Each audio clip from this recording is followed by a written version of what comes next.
The name of the video is Why the Rate of Single Men in the U.S. Looking for Dates Has Declined. Guys, come on. This is coming from CNN. Let's check it out. Last week, I delved here into recent data from the CDC suggesting major problems with regard to the mental health of our adolescents. This week, I found cause to worry about young men. This headline from The Hill, it caught my eye. Most young men are single. Most young women are not. It's because they're dating the same guy.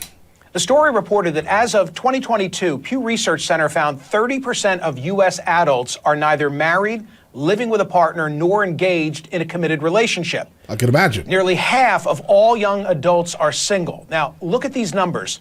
34% of women, twice as many, a whopping 63% of men. What explains that?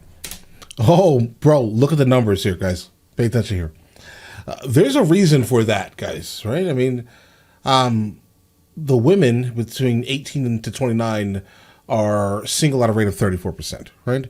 While you see here, men are not single. Magically and miraculously, when the man kind of has his life together, just a little bit, right? Or starting to get his life together, he's no longer single.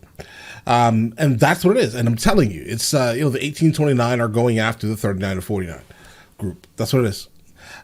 Or they're looking literally at the same exact man.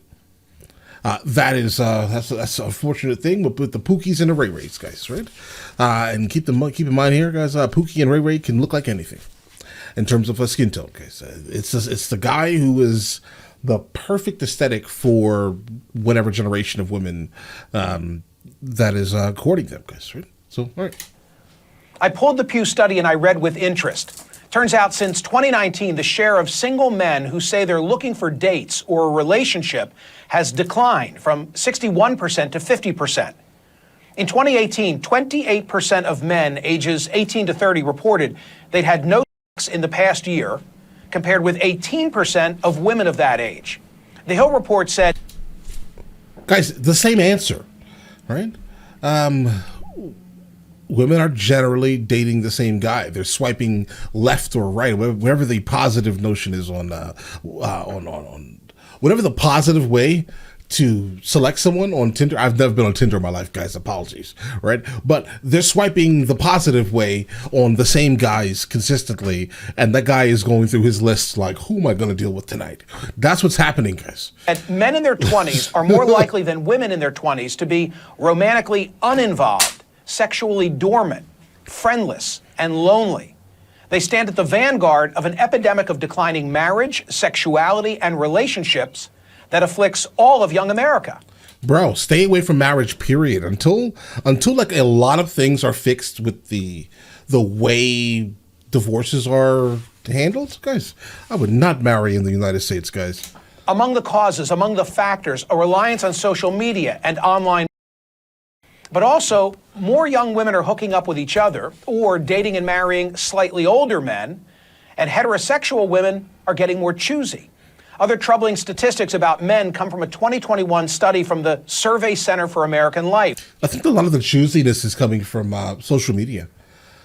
Almost probably 100% of that is based off of social media, guys. Women, right? They'll go online to Instagram and be like, oh, look at what this guy's doing. He's doing all these amazing things. How do I get onto his team or whatever it is, right? Program, right?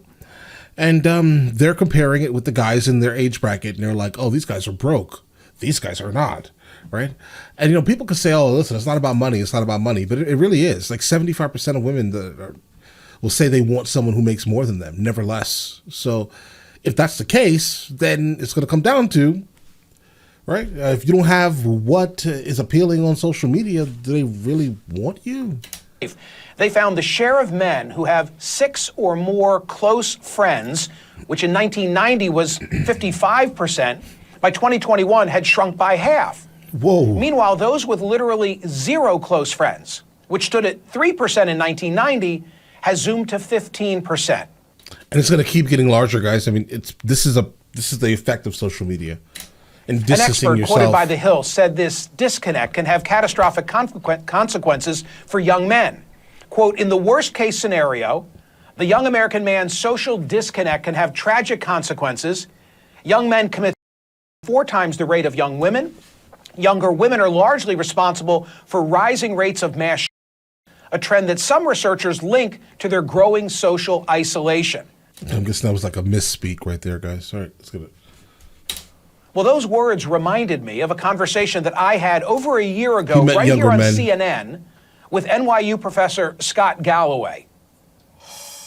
But the issue is, when you have a group of men, the lower half of attractiveness of men in online dating, which has doubled, now it's about half of relationships, and the top 20% of men in terms of attractiveness get about 60% of the interest, you end up with a group of men that are more prone to conspiracy theory, more prone to misogynistic content. There's a lot of that. More prone to not believe in climate change. So this is the American story. If it's written with a pen whose ink is failing young men, right, does not end well. This is an existential crisis, failing young men. The last thing you want is those failing young men to become failing middle-aged men.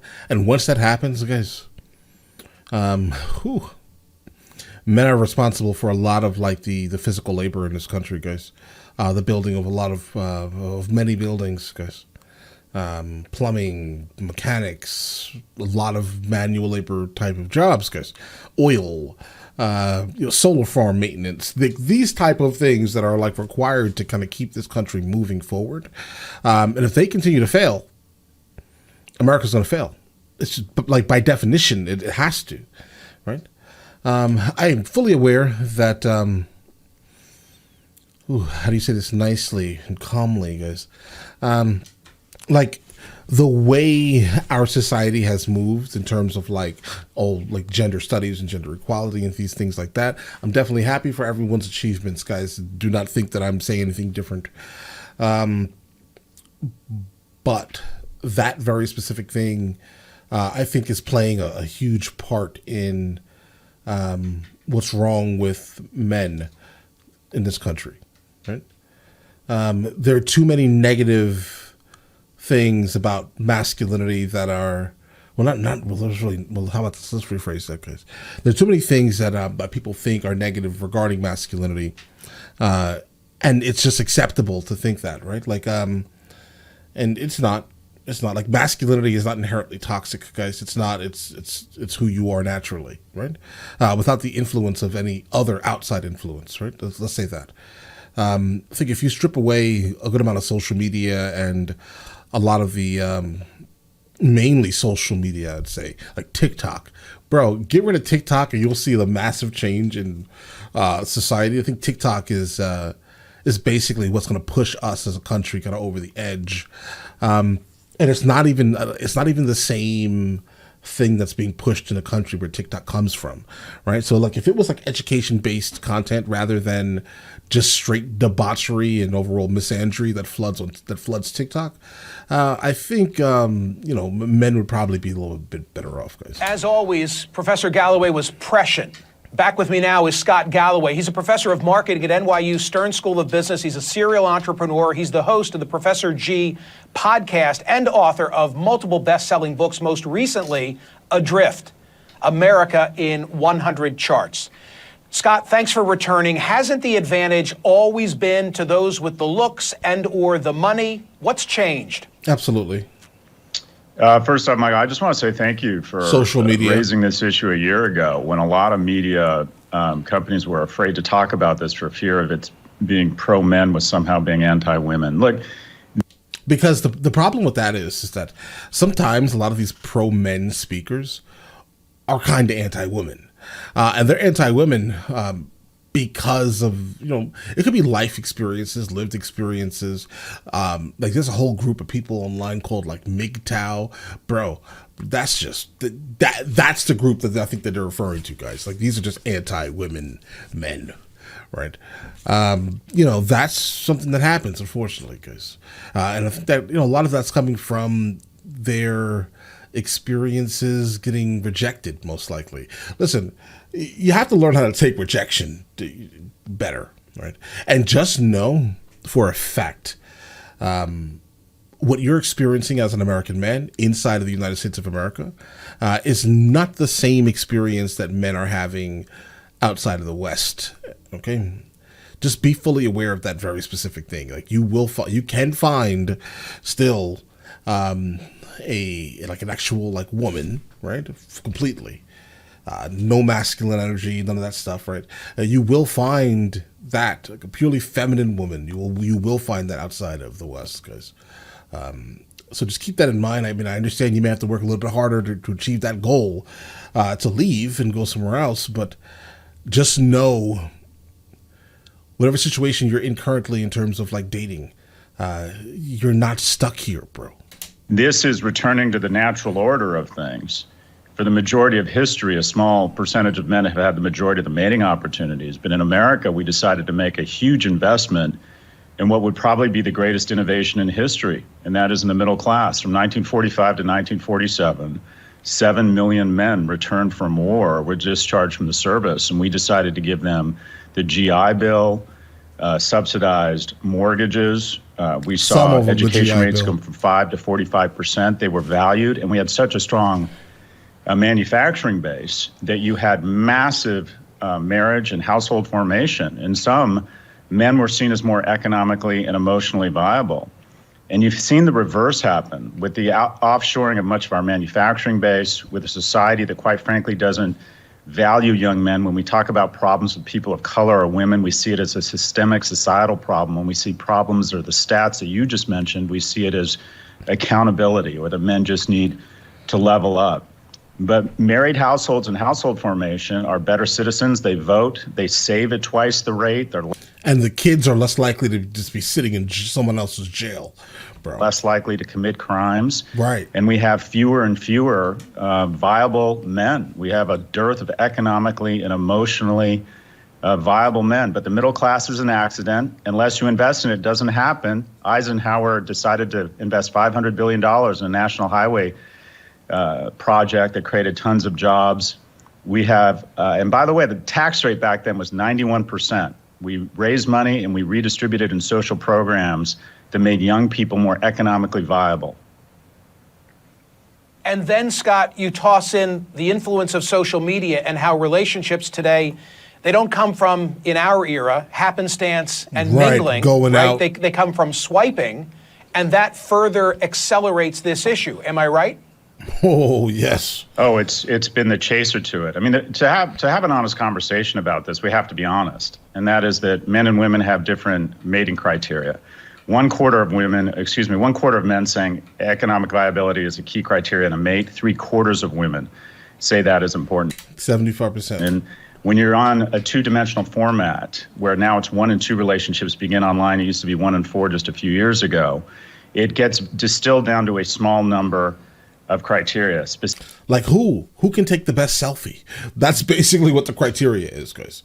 Right? Because Specifically, women are like masters at taking these selfies. That's why you see so many like videos of people like, are you sure you're the person in the image? Are you sure? Oh, you're just really good at two things: makeup and angles. That's really what happens. For men, it's does she look attractive, and specifically for men, is he able to signal his ability to garner resources in the future? An average attractive male on Tinder gets swiped less than 1% of the time, and there's 3 men on Tinder for every 1 woman. So you've distilled it, you've taken out one of the key components of mating dynamics, and that is vibe, humor, body language, pheromones, the ability to be, quite frankly, a little bit persistent in the pursuit of a romantic relationship. We have no third places anymore, no places to meet. People aren't going to bars, they aren't sports. I mean, guys, keep this in mind. I wouldn't even suggest you walking up to a woman in the West, bro, because listen, there are so many like terrible things that can come from you even doing that, right? Because I think everything really depends on if she finds you attractive or not, how she's going to take what you're saying, right? Because it's pretty easy to come off as a creep or like a stalker or you're harassing her. All of these things if she specifically doesn't find you attractive. Because if the same person that she finds attractive that she would have swiped left or right on, right, was to, walk up to her, she would probably engage in a conversation, right? Sports league, they aren't going to church, they aren't even going to work. So it gets distilled down Don't do it at work, to bro. very one or two dimensional attributes. And the reality is women are much choosier than men, and they can apply those screens, and they allocate all of their attention to a small number of men that results in just essentially at the end of the day, a lack of opportunities. Chris Williams, What's funny is about that is that, like, yeah, the women are becoming a lot more selective with their partners. Congratulations, right? But the guys who they're generally choosing are heartbreakers, guys. Just be fully aware, right? So then they break them down in their 20s, and then by the time they're like 30, they're potentially they could even be like a single mother or whatever it is, guys. And then you kind of have to pick up the pieces by the time they're actually ready to settle down for one of the other guys, basically second place or third place choices. Summarized it perfectly. Call it the high heels effect.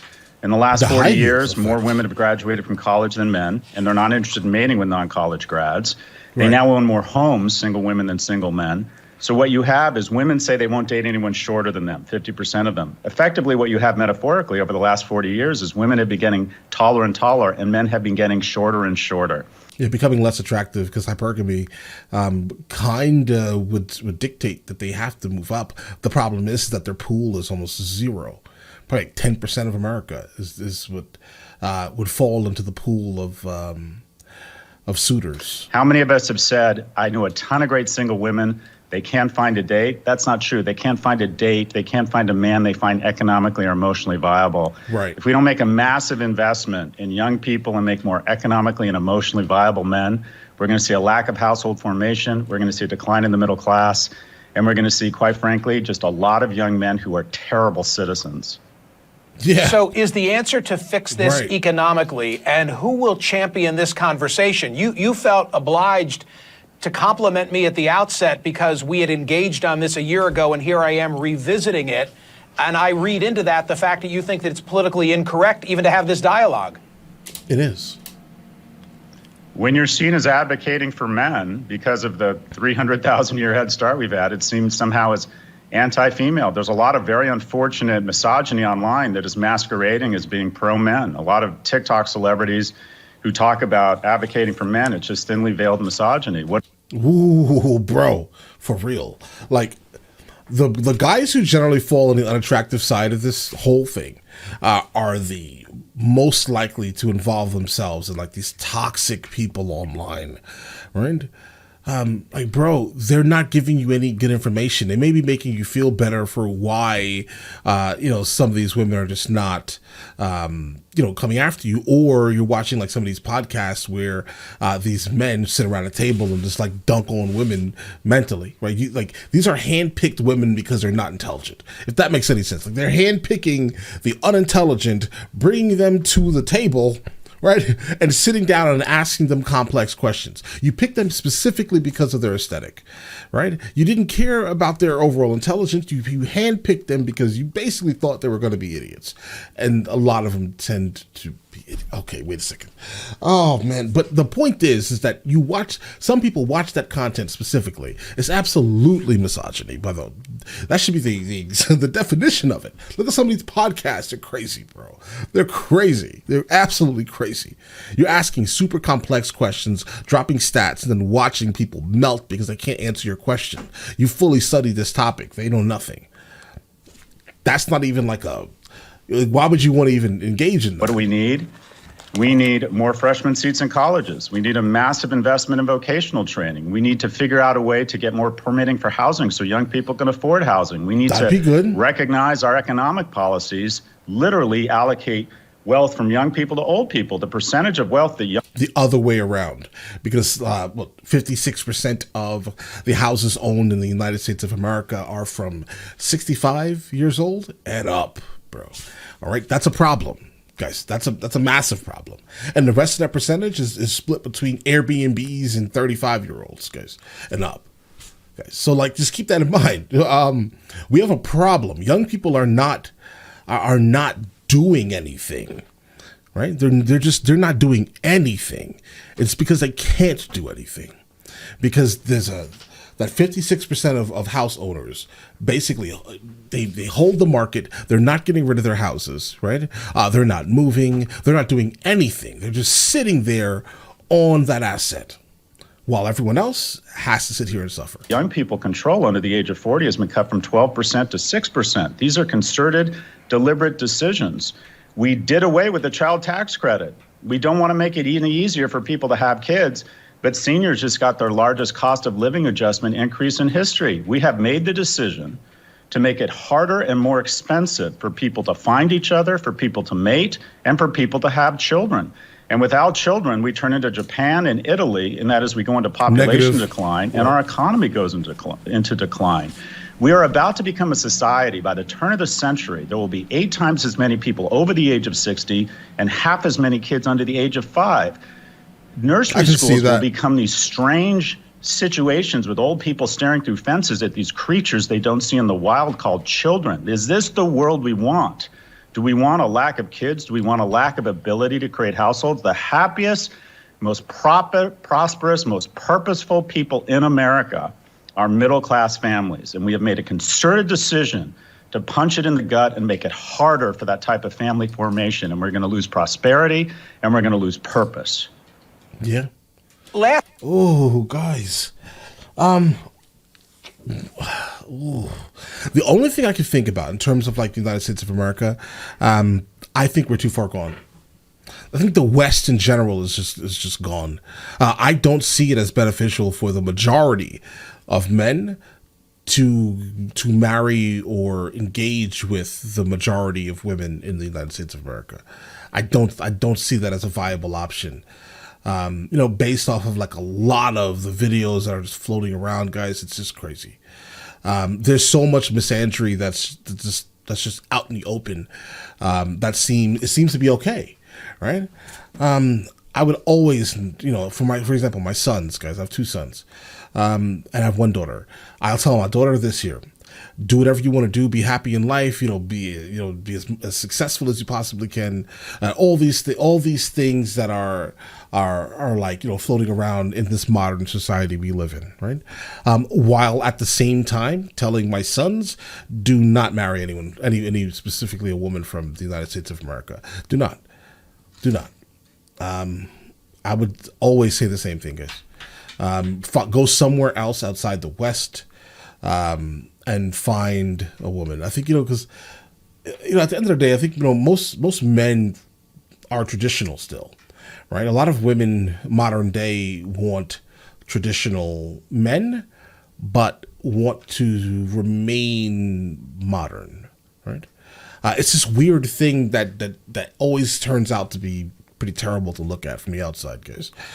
So I think if a man is looking for a traditional wife, do not marry a woman from America. Like, do not even engage in the tyranny, guys, if anything, guys. But all right, listen, you guys all have an absolutely amazing day and enjoy your day thoroughly.